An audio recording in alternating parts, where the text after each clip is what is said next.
Yes, people, good morning, good afternoon. I hope you are all well. Good evening as well for those of you that are watching around the world. Let me change my background because I'm going to do a little bit of Arsenal today. There's definitely been some rumours, transfer news already. Doesn't even feel like the season has ended, has it? I mean, it does for some, let's be real. But when we look at it, there's definitely a kind of FA Cup final that people are talking about. There's going to be the Champions League, people to be talking about. But let's be real, season's kind of done in it as far as Arsenal are concerned. So we're going to talk a little bit today about some of the Arsenal rumours. We're going to be talking about Thomas Partey. We're going to be talking about Emile Smith-Rowe, and we're going to be talking about Bruno Guimarães, as well as some other links as well for Arsenal and around the globe. So let's get into it. Before we do that, please make sure you do me a favour and hit the like button. Once you've hit that like button, hit the subscribe button. They're two things that are absolutely free, and it's key for this channel to move forwards. There's been some great content over the last couple of days. Make sure you go check out some of the clips that we put together. Well worth a watch. If you do like some controversy and get your popcorn out, then please do make sure that you go and follow the previous videos. We're trying to get to 20k. We are getting very, very close to 19k. I need you all to hit the like button and the subscribe button and be part of the community to get us to that 20k.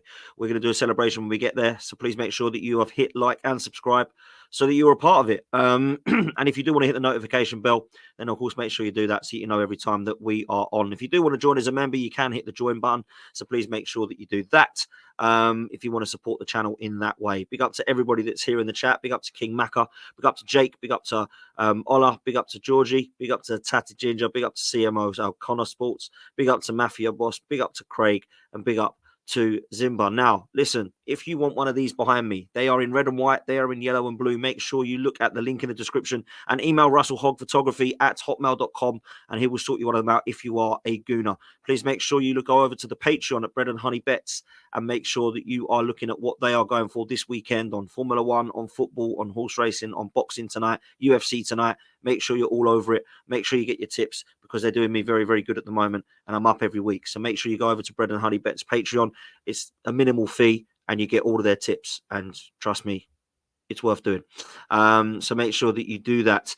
Also follow our sponsors for the channel, which is Football Prizes. So make sure you go over to www.footballprizes.co.uk to be with a chance of some unbelievable football memorabilia and sports memorabilia now. They're doing boxing, they're doing horse racing, they're doing Formula One ticket prizes, they're doing everything. So make sure you go over there to be in with a chance to win it. Just quickly before we do go in, obviously we've got Rangers v Celtic in the Scottish Cup today. Who are you going for, Rangers or Celtic? Personally, I never really care. It's a flip of a coin for me. If I had to pick one, it'd probably be Celtic. And Manchester United versus Manchester City in the FA Cup final is at 3 p.m. today. And I have to say this, although Manchester United turn up sometimes, I do expect them to get hammered today. With Ten Hag announcing pretty much that he's going to be his final game at Manchester United boss, I think it really is going to be a bit of a bad day for Manchester United. But of course, football's a funny old game and anything can happen in a one-off game in a final. So make sure you are tuned in for that at 3 p.m. But as far as Arsenal are concerned, no more football now until our pre-season. A nice little break. We've seen Martin Odegaard go away with Kai Havertz on a nice little holiday. We saw a photo of them chilling out on their balcony, relaxing. And that's what it's about now. It's about some relaxation, some recovery time before the Euros kicks off. We are going to be doing some content in relation to that. Not going to be mad. We're not going to do watch-alongs or anything like that on this channel, but we are going to be definitely keeping in touch with what's going on there. But for most of this, from now until the start of the season, we'll be talking about transfers. Not just Arsenal. We'll be talking about all sorts that's going on in the footballing world. Managers at the moment. De Zerbi being linked with Chelsea. Kieran McKenna being linked with Manchester United. I think both Manchester United and Chelsea looking at both of those names. And it does make me think and wonder. Before we go into some of this breaking news, I wanted to bring this up. A lot of people are talking about the future of Mikel Arteta. Have you seen the manager market list? It is a shambles. There is no way I would rather lose Mikel Arteta to the likes of Kieran McKenna or Robert De Zerbi or Maresca or some of the names that I've seen on the list. Wow. I looked at Chelsea's top 6. Cesc Fabregas was in there. Now, I love Cesc and I think it's great what he's doing and I wish him all the best. But let's be real. When Cesc Fabregas is one of the options, there's a problem in the manager market. I looked at the Liverpool boss before odds before Slot got the job. Fernando Torres was on the list. Trust me, it's a worry out there at the moment. Where are all the managers going? Hansi Flick's probably one of the ones at the moment, along with Jose and Conte, that are well known, along with Thomas Tuchel, who's going to be losing his job at the end of Bayern Munich. But other than that, nobody has a CV like those guys. The rest of them are all up and coming managers. It's very, very strange. So that is the latest. Let's talk about the Arsenal news then, shall we? Because Fabrizio Romano posted out that Thomas Partey is probably going to be leaving Arsenal. Now, he's confirmed that he'll leave Arsenal this summer. He is 31 just before the transfer window opens. He has 1 year left on his deal, which was signed back in 2020, if you remember, during COVID. They're saying that the Gunners were open to selling him last year but didn't get any buyers. Now, I can only believe that there was a link with Saudi and they just weren't keen on the fact that he was injury prone. And we've known that, haven't we? That Thomas Partey is coming to Arsenal when he is fit, probably our best player, or at least one of our best players. But when we look at the longevity of his career and how old he's getting, I don't think we can sit there and say that we've got an unbelievable confidence that he's going to be able to stay fit. And I just find that frustrating because he has actually played in the last handful of games towards the back end of the season and has actually been really good. But when he's fit, no problem. That is the problem, keeping him fit. It's basically like, and I've compared him quite a lot of the times, comparison to a Rolls Royce you keep in your garage and take for a blast every other weekend. That's what I kind of feel Thomas Partey has become. And if he is to stay at Arsenal, I do think he'll be a squad player next season along with Jorginho, and they'll share the minutes. And I think that they will sign in Rice, expecting Rice to play a lot more in that forward-thinking 8, but we just haven't had the consistency and the reliability of Thomas Partey being fit. So Jorginho has had to play quite a few more games than perhaps he was even expected to play this season. So it doesn't surprise me that we're looking at replacing a midfielder with Thomas Partey. Now, personally, if you was to ask me, if we was to get anything less than 30 million for Thomas Partey, I'd just keep him for another year. What's the point of getting 25, 30 million? If we're going to be getting 30, I think that's fair. If we're going to be getting 25, maybe a push, but anything less than that, I'd just keep him. If someone's going to offer 15 million and we sell him, I'll be really disappointed with that. Because the likelihood is Sod's Law he'll stay fit and go and do well. So where I'm at, Thomas Partey stays at Arsenal for me, unless we come in with someone that has 25 million plus. In the last year of an injury-prone 31-year-old contract, can't be expecting to get anywhere near the 45 million that we paid for him. I think that's just fair. Where will he go? I know Juventus are definitely a club that are interested in him and that have liked him and admired him for a while. You're going to have the Saudi links for sure. Where does Thomas Partey want to go? That's more the question. Does Thomas Partey see himself playing Champions League football? Does Thomas Partey see himself in the decline as a footballer going back to a club that perhaps isn't at the level of Arsenal? Does Thomas Partey see him going all the way to try and play at the highest level he can until his legs say no? That's where we're at. I do believe that there's too much of a risk now keeping the likes of Thomas Partey around the place. Unless, of course, he can stay fit. But I reiterate, if we're getting anything over 25 million, fantastic. If we're not, I'd just keep him from another year. I really would. There'd be absolutely no need for me to sell Thomas Partey, in my opinion. But he's been a great servant. We look back at his career at Arsenal, you think, do you know what? He has been a good servant. He's been at the club probably as the highest paid, as the best player for the last few years while we haven't really been competitive. So you got to give him a lot of respect for that. You know, he could have probably looked at things and gone, 8th and 8th, no, that ain't for me, I'm off. But I do feel that we've got to a stage now with Thomas Partey where we're just on the brink of winning trophies and he might have to go, which I think is a shame when you look at it, at how things have turned out.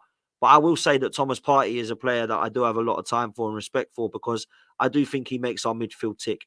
I think in that 6, there's nobody better to anchor that midfield. I think in transition, he's the best that we've got. And I don't think that he can drive and carry the ball like a Declan Rice can. I also think there's more balance in our midfield at times when Jorginho plays. I think his range of passing is brilliant. And Jorginho's got the head, if I'm honest with you. But Thomas Partey, I think, has more athleticism and has a lot more drive than Jorginho because he's just one of those deep-lying players that sees the game a little bit different and pulls some of the strings. I think Thomas Partey does a lot more than that. So if we're going to keep both of them, I'll be happy. I'm not going to sit here and get frustrated if either of those were to leave. Now, Jorginho's signed, which is great. So that looks like he's going to stay for another year. That's a good backup. Jorginho is going to be the El Neni in the Arsenal midfield this season, in my opinion. We're not going to see Jorginho. If you see Jorginho, it might be a Carabao Cup game or one of the first FA Cup games. I don't think you're going to be seeing much more from Jorginho next season. So that's my opinion on it. So let's talk about a replacement. If we're going to be losing Thomas Partey, like Fabrizio Romano says, we probably will. Who's going to come in? Now, there was a hell of a lot of rumours about Bruno Guimarães. Now, Bruno Guimarães is a player that I've always liked. When he was over at Brazil, highly rated. Went to Lyon, highly rated. Edu loved him. Edu, if you remember, we were looking at him.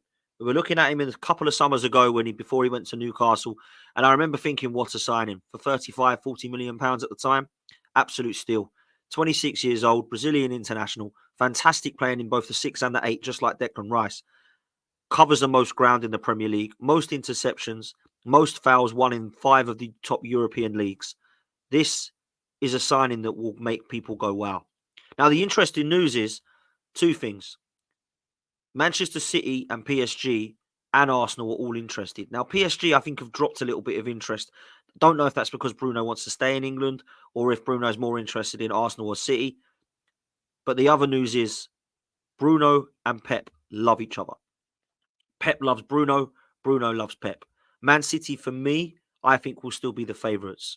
Now, the interesting thing is his best friend and best man at his wedding, and he being best man at this guy's wedding, is Lucas Paqueta.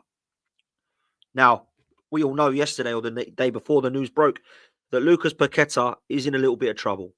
The gambling side of things is probably worse than you can imagine.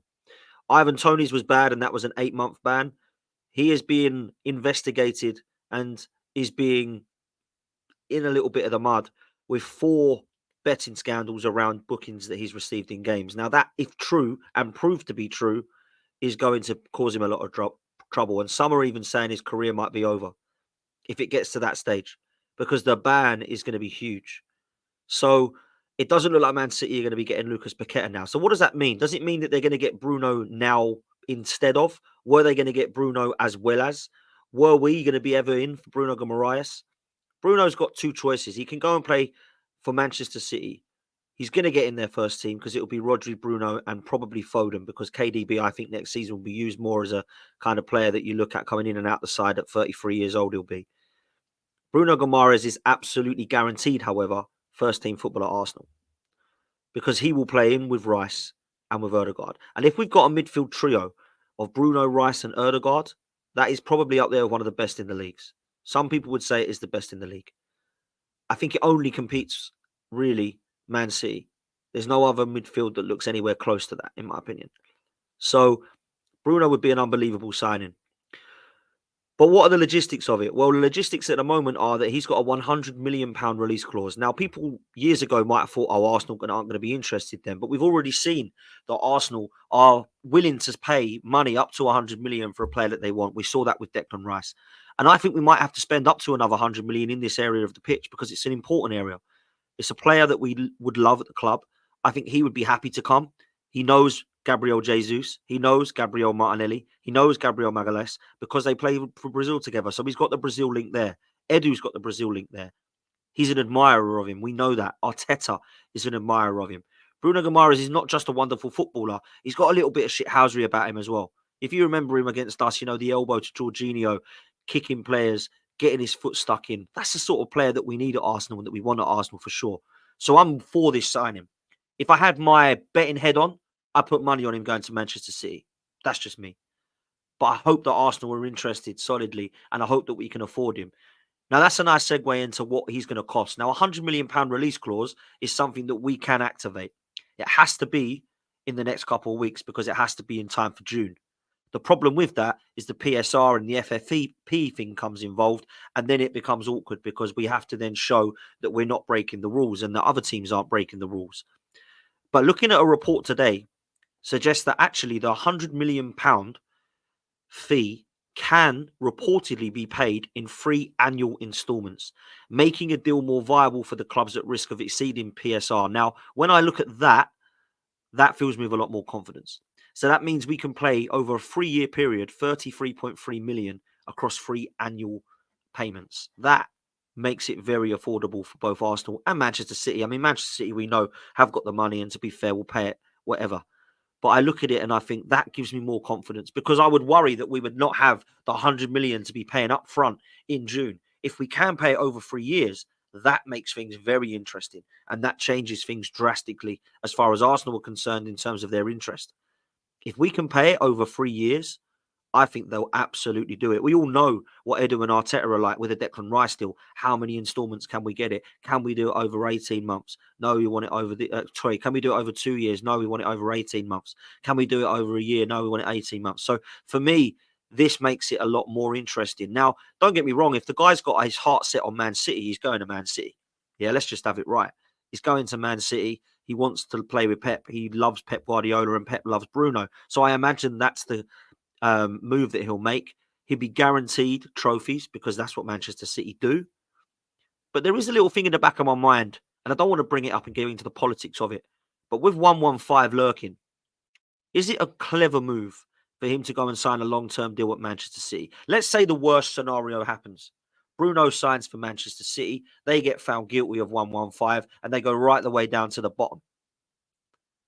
So they're now playing in League Two. Bruno might have the back of his mind thinking, do I go Arsenal? Is Pep staying long term? Do I look at Mikel Arteta and Arsenal thinking they're on the brink of trophies? I can help them get across the line. This is all hopeful for me. This is all positive thinking. There'll be Newcastle fans in the chat going, he ain't going anywhere. He's definitely not going Arsenal. But let's be real. He's going to go Arsenal or City for me. I don't think he's staying at Newcastle. If he stays at Newcastle, I'll hold my hands up and go, do you know what? He obviously believes in that project and thinks Newcastle are going to be winning in the next 2 to 3 years. I don't. They might pick up cups, but I don't see anybody going for the title ahead of Manchester City other than Arsenal, who can get it right because we've proven that we're getting closer and closer. I don't see a Newcastle jumping from 6th place, boom, to first. I just don't see that. I think Newcastle have got to go top 4 again, then compete with Arsenal City, then try and go ahead of us. And I think that could take 2 to 3 years, by the time of which Bruno will be 29, touching 30. I think he might look and think, what could I have won by that time? That's just me. I don't know Bruno. I don't know his reps. I've no idea about how possible that might be that he'd be leaving. But that, of course, is a rumour going around that we're looking at Bruno Guimarães as being the one that we want as a priority in midfield. There's rumours of other midfielders. There's rumours of Frankie de Jong, a player I think is wonderful, ball carrying midfielder. Really, really interested to hear people's thoughts on Frankie de Jong, because some people don't think that he would be suited to the Premier League. I disagree. I think he's an unbelievable ball carrier. I think he's one of the players that I look at and actually enjoy watching. And I think he can bring that spark and that energy and drive that perhaps we need. Now, if we're going to be bringing in de Jong, Rice will definitely be the 6, because de Jong, I think, is a better rate. He's not got the physical presence of Rice to play in that 6, in my opinion. Now, I know he played there for Ajax, different league, different style, but I do feel like he's more of a box-to-box ball carrier. So that's where I would want Frankie de Jong if we were to sign him. But Bruno's the one that I want. He's proven in the Premier League. I think he's, if I'm honest, better. And I think he can play in both positions.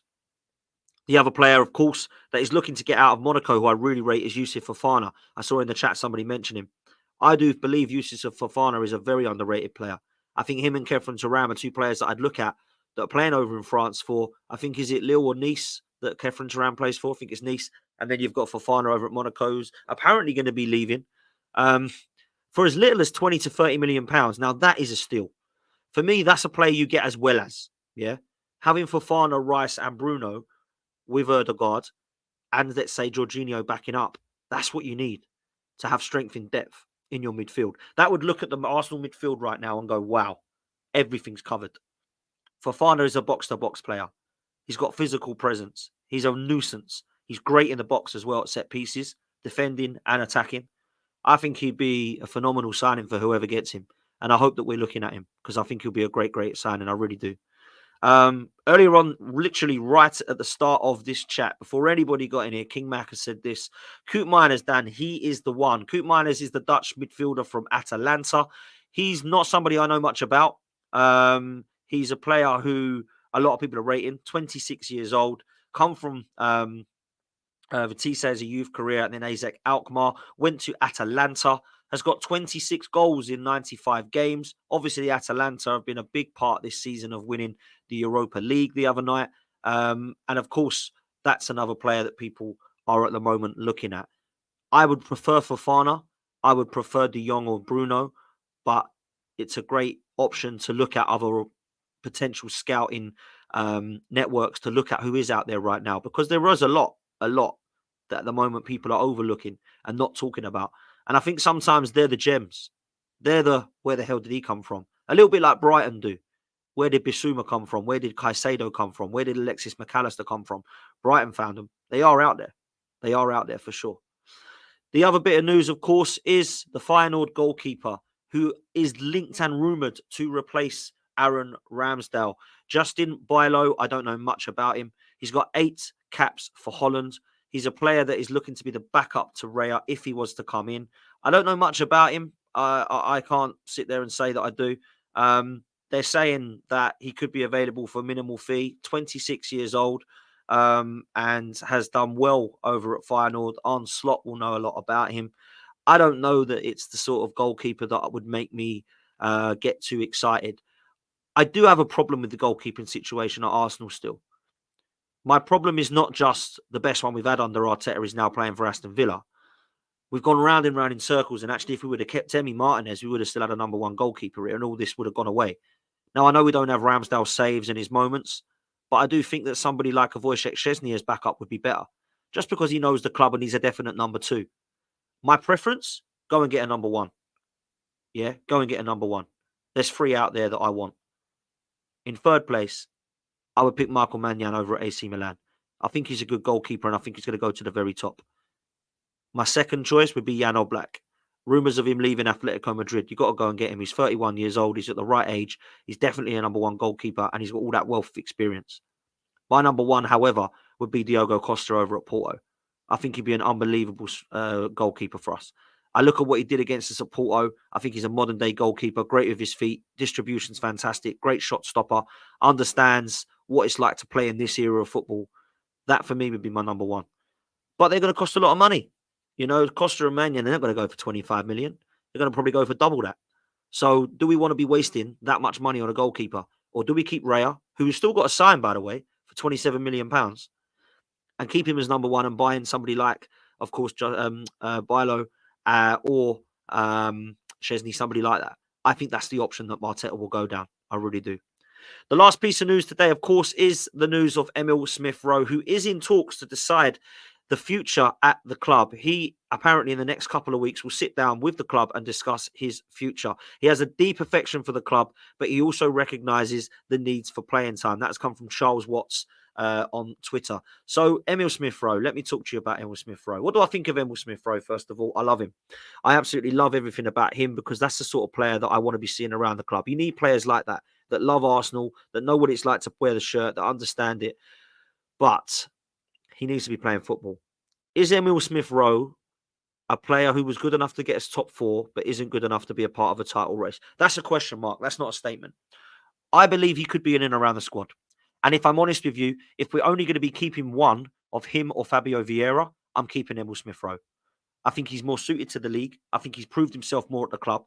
And I think he loves the club more. Fabio Vieira, to me, either needs to be sold or loaned out. If you're going to loan him over to Benfica again, or you're going to loan him back to Spain, or if you're going to even think about keeping him in the Premier League and going to somewhere like Wolves to give him a little bit of settling down at home with some Portuguese players around him, toughen him up a little bit, which I think he needs, then fine. But for me, you keep Smith-Rowe over Vieira. I'll be really disappointed if Smith-Rowe goes and we keep Vieira and try playing him. That's not the way around. And I understand you've got to make money in the game and Smith-Rowe might be more of an option to make some money. I think we'll get more interest from Smith-Rowe than we will Fabio Vieira. But we've got to be looking to try and get 30 million for Emile Smith-Rowe. I think we've got to be trying to get at least that for Eddie Nketiah as well, 25 million. Reece Nelson, 15, 20, tops, if we're lucky, because he hasn't really played enough football.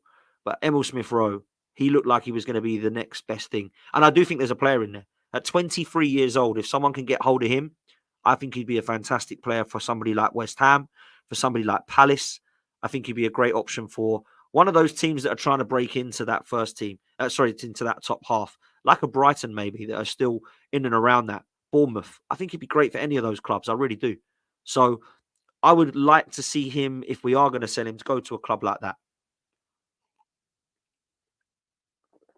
As for Vieira, I just don't think it's worked out. I just don't. I don't think it's a player I look at and think, wow, this is a player that's going to go to the very, very top. I like some of his passing range. I think he's got a good left foot on him. I think his weight of pass is very good at times. But I don't think he's suited to this league. There's a real kind of bugbear in mine with Fabio Vieira. It's not because he's weak It's not because he's lightweight. It's because he's both. Because you can be lightweight like Lionel Messi. Hell, you can be lightweight like Saka or Smith-Rowe. But they're strong. He's not. He's on the floor. He's rolling around. He's blown over like a feather. Pushed off the ball too easily. He's not good enough for the physical league of the Premier League, in my opinion. So I think we need to move him on. And I don't know how we do that. Does somebody come in abroad and offer 20 million? I'd probably say yes if they do. 34 to 38 million is way too much for him. I don't know why we paid that. I don't know what we saw. I think we saw a lot of creativity and flair, but not enough physical presence. And I think we just went in way too quickly. Because for me, there's no way that we should have been spending close to 30 to 40 million on Fabio Vieira. It was a poor signing. So that's our ins. It's mad to do this because it's kind of backward. But before we even think about getting anybody in, we've got to clear out. Now, I don't mean try and get pennies for these players. I mean properly clear out with some dollar. Now, there's rumours that we're going to be giving £200 million again. That's always the rumour, isn't it? And we do, when you look back now, we probably are spending, or at that time in our lives, we were spending that much.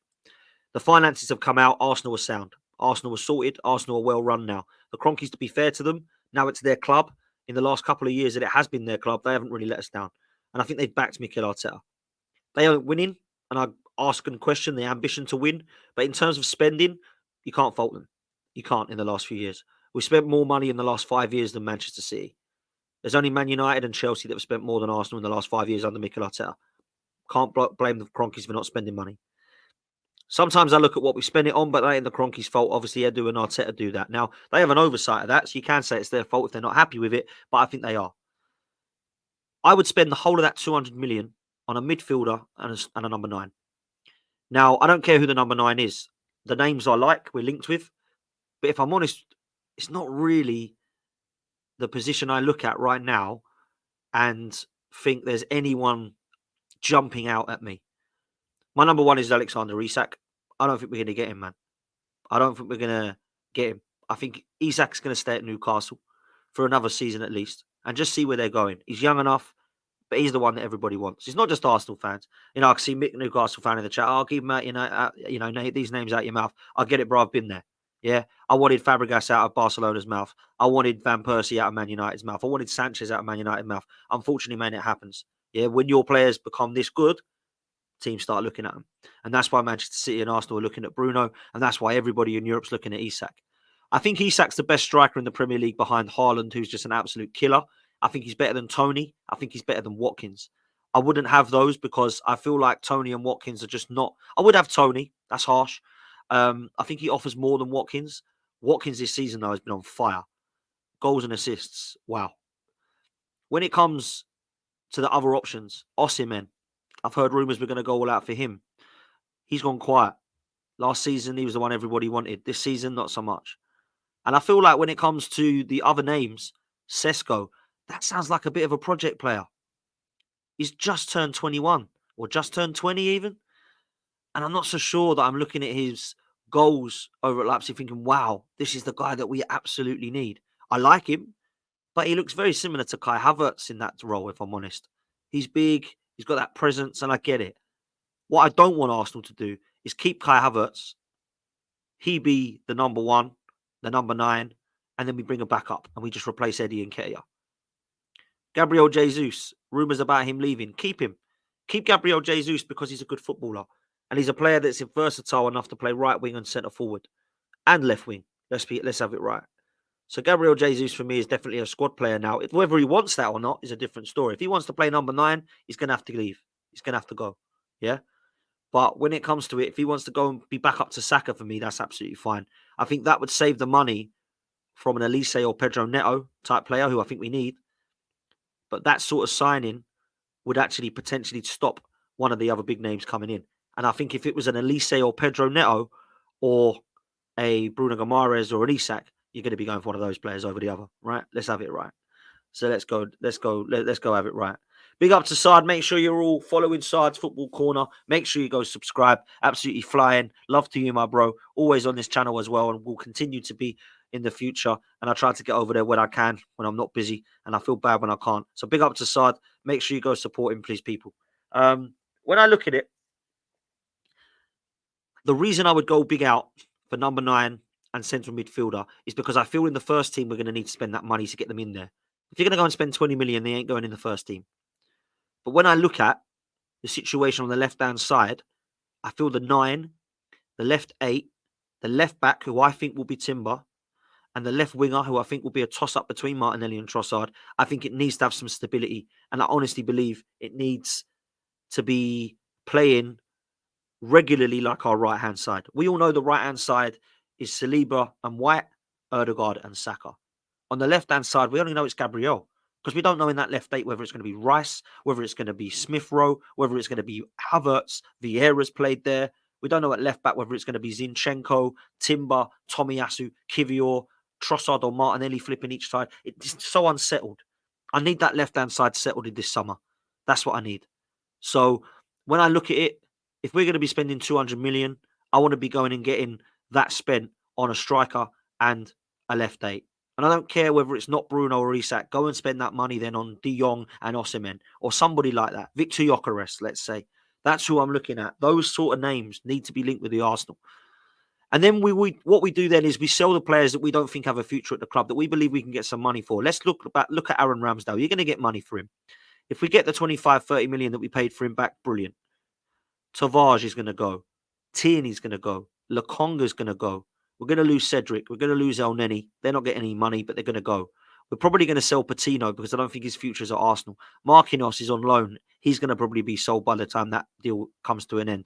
Reece Nelson's going to be sold. Eddie Nketiah is going to be sold. One of Fabio Vieira or Smith-Rowe is going to be sold. That's 10 to 11 players already.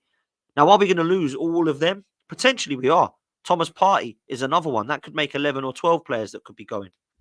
So we're going to have to sell some of these players, don't get me wrong. We can't keep them all and keep loaning them every season. But really, if it was the choice between loaning Nuno Tavares with an option to buy or selling him for 3 or 4 million, I'd just get rid of him for 3 or 4 million. He's not got a future here. Lokonga did well at Luton, and somebody might come in now like a Bournemouth or a Brighton, and they might go, do you know what, we'll give him a go. 10 million might be a good signing. Get rid of him. Even if it's 8 million, get rid of him. These are the sort of players we've just got to part ways with now. Reece Nelson, Eddie Nketiah, Smith-Rowe, Vieira, you're looking at more money, of course, yeah? You want to be trying to get between 20 and 30 million for all of them if you can. Reece Nelson might be the one that won't, but the others, you'd like to think you probably will get clear or close to that at least.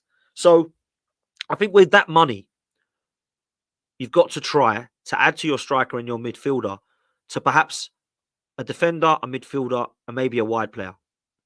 Because there's an option there to actually look at getting between 100 to 150 million pound for all of those trash players. And some of them aren't trash, but some of them are. And you add to that maybe a defender like Diomande at right-sided centre-back. You add to that maybe a Xavi Simons. You add to that maybe a Yusuf Fofana. You add to that maybe, if you've still got money left over, a wide player that can help Saka.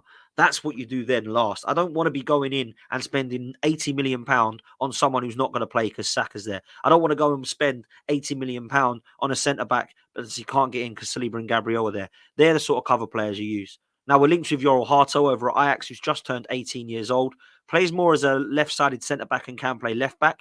I'm not so sure that we need that area, but some people would disagree. Now, Zinchenko is another player that people are talking about potentially leaving. Now, Zinchenko and Jesus have got to the stage within 2 years of signing for Arsenal where they might be off, just like they were at Man City. And I don't mind that if that happens. I'd like to keep them in and around the place, but if you look at it, I'd be more than happy to accept if the offer's right, because we have outgrown players like that. We have overachieved in the last 2 years when you look at what we bought them for. We were top 4 when we were buying them players. Then they've now pushed us to a title race, and we've added on top of that quality, and they've now become squad players. If the money is right on any player, you at least have to consider it. Yeah. If 150 million pounds comes in for Saka, you're going to look at it. If 100 million pounds come in for Martinelli, you're going to look at it. I wouldn't sell them, but you're going to at least look at it and go, wow, that's a lot of money. What can we do with that? You can't just go, no, not for sale to every player. And then you get 200 million pounds for a Saka or Saliba. And you're like, what? You've got to look at it. So let's see what happens. Thomas Partey looks to be leaving. Smith-Rowe is in talks about his future. Bruno Guimarães is the player that apparently we're looking at 3 instalments across 3 years for a £100 million release clause. That is an unbelievable signing if it happens. Looking at a goalkeeping situation to back up Ramsdale, Justin Bijlow is the guy that we're looking at from Feyenoord. So let's just see what happens in the coming weeks. We've got the Euros. That's going to play out. Let's have it right. People will be looking at that Euros thinking who shines here.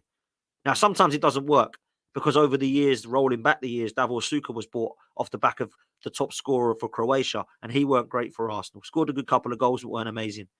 We've looked in the past at players that have gone to other clubs. Only recently, Amrabat looked brilliant in the Euros, got to the final with Fiorentina, and has been terrible for Manchester United.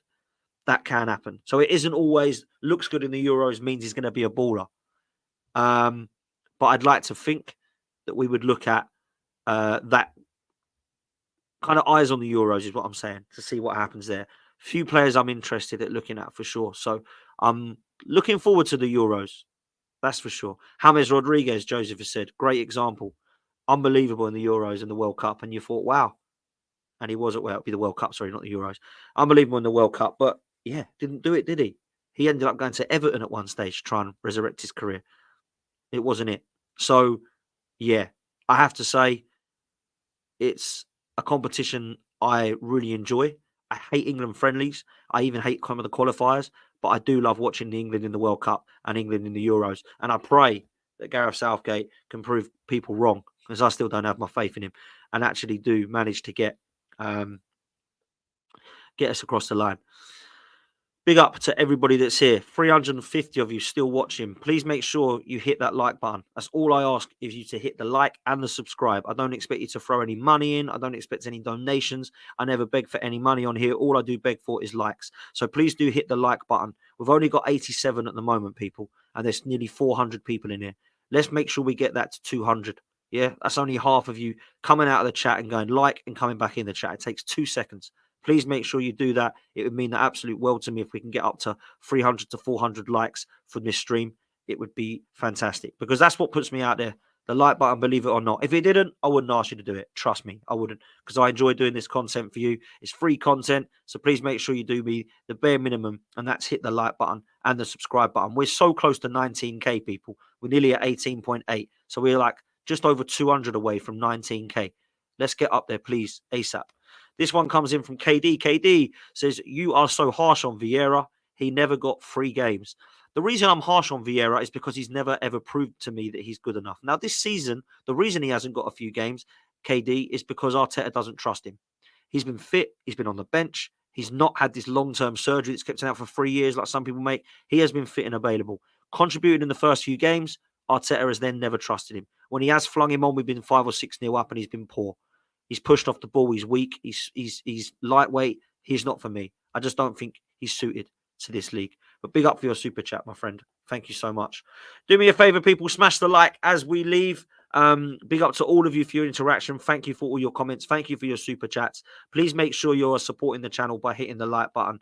And we will see you next time. Take it easy and up the Arsenal. Laters. We're out of here.